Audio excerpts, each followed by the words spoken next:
নমস্কার বন্ধুরা, কেমন আছেন সবাই? আশা করি সবাই খুব ভালো আছেন। চলে এসেছি আবার আজ একটা নতুন ভিডিও নিয়ে। একদম নিরামিষ পদ্ধতিতে শাকের তিতা, তাই ভিডিওটি স্কিপ না করে সম্পূর্ণ দেখার অনুরোধ রইল।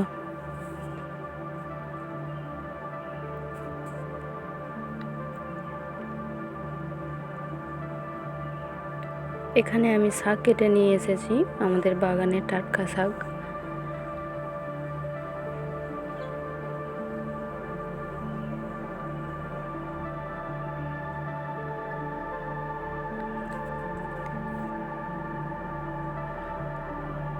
উচ্ছা বা করলা যে নামেই চেনেন আপনারা।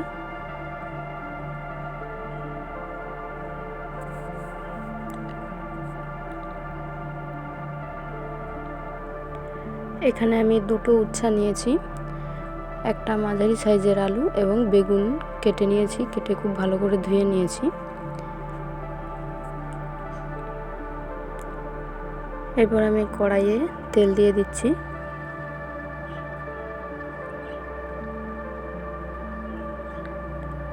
কেটে রাখা আলু দিয়ে দিচ্ছি।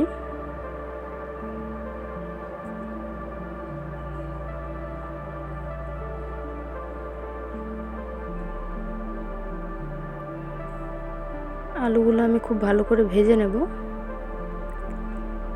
এর সাথে দিয়ে দিচ্ছি কেটে রাখা উচ্ছা।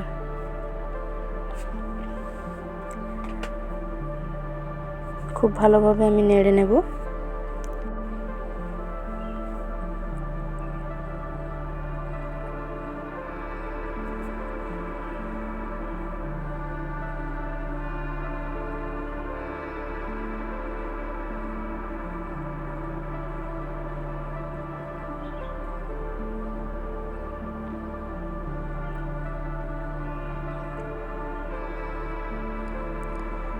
দিয়ে দিচ্ছি সামান্য পরিমাণ লবণ।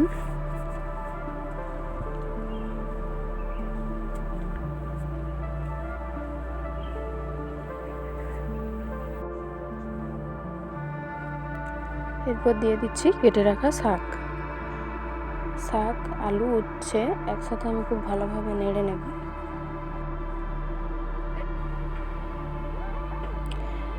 দেখুন শাকটা একদম এইটুকু হয়ে গেছে। টাটকা শাক দিয়ে দিলে একদম দিয়ে দিচ্ছি পরিমাণ মতো লবণ।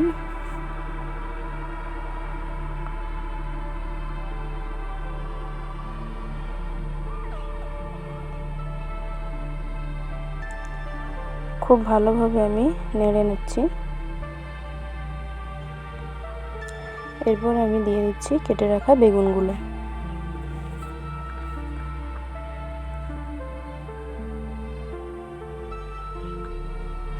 খুব ভালোভাবে নেড়ে আমি এটিকে 4 থেকে 5 মিনিট ঢাকা দিয়ে ভালোভাবে সেদ্ধ করে নেব।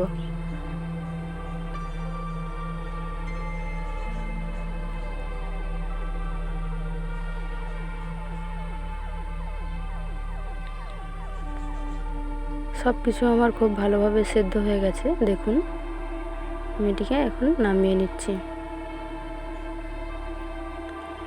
কড়াই খুব ভালো করে ধুয়ে আমি এখানে কড়াই গরম হলে দিয়ে দিচ্ছি সরষের তেল।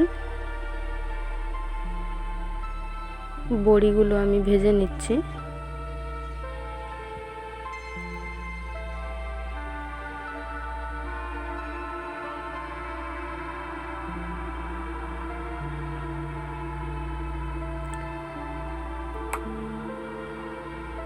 কয়েকটা বড়ি আমি ভেঙে নিচ্ছি, শাকের সাথে মিশে গেলে স্বাদটা খুব ভালো হয় খেতে।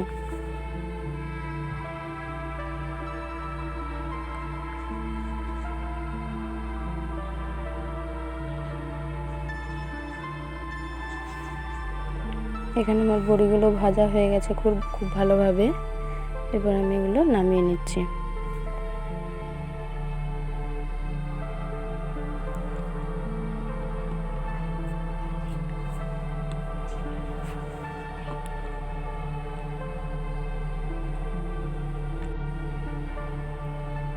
বড়িগুলো নামিয়ে আমি এই তেলের মধ্যেই দিয়ে দিচ্ছি একটা তেজপাতা, একটা গোটা লঙ্কা এবং 5 ফোড়ন। এরপর দিয়ে দিচ্ছি 1 চামচ সরষে এবং পোস্ত বাটা। খুব ভালোভাবে নেড়ে আমি দিয়ে দিচ্ছি সামান্য পরিমাণ হলুদ গুঁড়ো। ভালোভাবে নেড়ে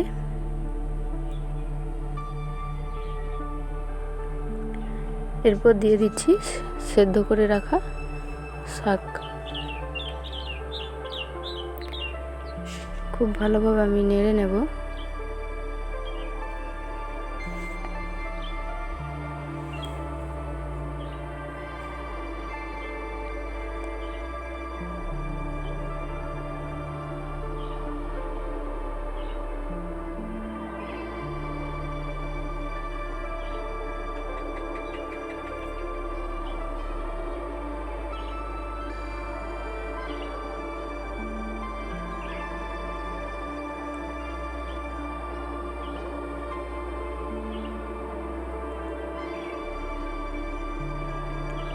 এরপর আমি দিয়ে দিচ্ছি ভেজে রাখা বড়ি।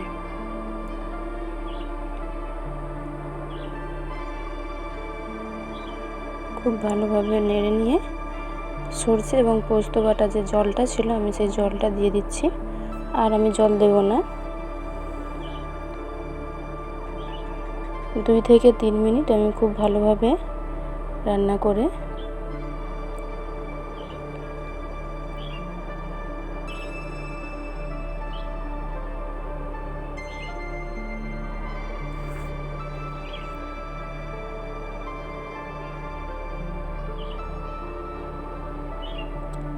দেখুন একদম রেডি।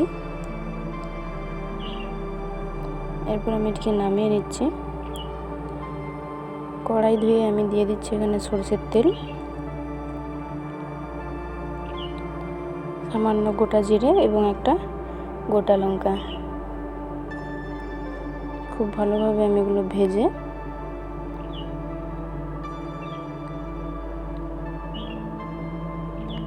শাকের ওপর থেকে আমি এটিকে ছড়িয়ে দিচ্ছি।